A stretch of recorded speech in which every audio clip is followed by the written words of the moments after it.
આંબેડકર પાસે ખરેખર 32 ડિગ્રી હતી, પણ પુરાવા સાથે હકીકતમાં તો अम्बेडकर के पास 32 डिग्री थी। ये दुनिया का सबसे बड़ा झूठ है, क्योंकि अगर आप इस विषय पर रिसर्च करोगे तो आपने पता चलेगा कि अम्बेडकर के पास 6 से 7 एकेडमिक डिग्रीज और उसके साथ साथ 2 ऑनररी यानी सम्मान पूर्वक दी गई डिग्रीज थी।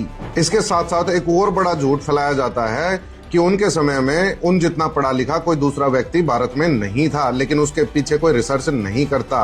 अगर रिसर्च करेगा तो पता चलेगा कि उस समय भारत में ब्रिटिशर्स का राज था और ब्रिटिश राज में ज्यादातर एजुकेटेड भारतीय शिक्षा, सिविल सर्विसेज या प्रोफेशनल करियर जैसे लॉ, मेडिसिन या फिर टीचिंग के लिए करते थे और डिग्री करने के बाद में वो नौकरी प्राप्त कर लेते थे, इसलिए आगे की डिग्रीज नहीं करते थे। इतनी डिग्रीज किसी दूसरे भारतीय के ना करने का एक और कारण था कि उस समय पर भारत में पीएचडी होती ही नहीं थी।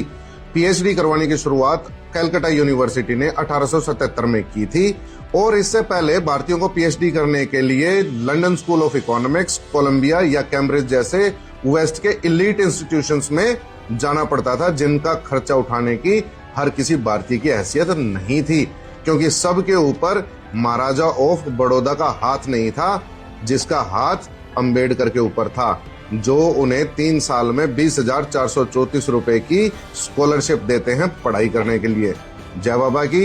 इस झूठ का पर्दाफाश करने के लिए इस वीडियो को ज्यादा से ज्यादा शेयर करें। શું તમને ખરેખર લાગે છે કે જીવનમાં માત્ર ડિગ્રી જ સૌથી મહત્વપૂર્ણ છે?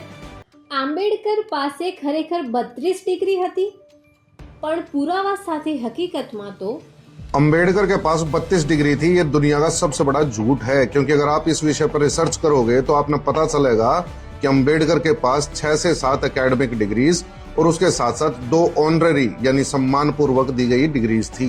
इसके साथ साथ एक और बड़ा झूठ फैलाया जाता है कि उनके समय में उन जितना पढ़ा लिखा कोई दूसरा व्यक्ति भारत में नहीं था, लेकिन उसके पीछे कोई रिसर्च नहीं करता। अगर रिसर्च करेगा तो पता चलेगा कि उस समय भारत में ब्रिटिशर्स का राज था और ब्रिटिश राज में ज्यादातर एजुकेटेड भारतीय शिक्षा, सिविल सर्विसेज या प्रोफेशनल करियर जैसे लॉ, मेडिसिन या फिर टीचिंग के लिए करते थे और डिग्री करने के बाद में वो नौकरी प्राप्त कर लेते थे, इसलिए आगे की डिग्रीज नहीं करते थे। इतनी डिग्रीज किसी दूसरे भारतीय के ना करने का एक और कारण था कि उस समय पर भारत में पीएचडी होती ही नहीं थी।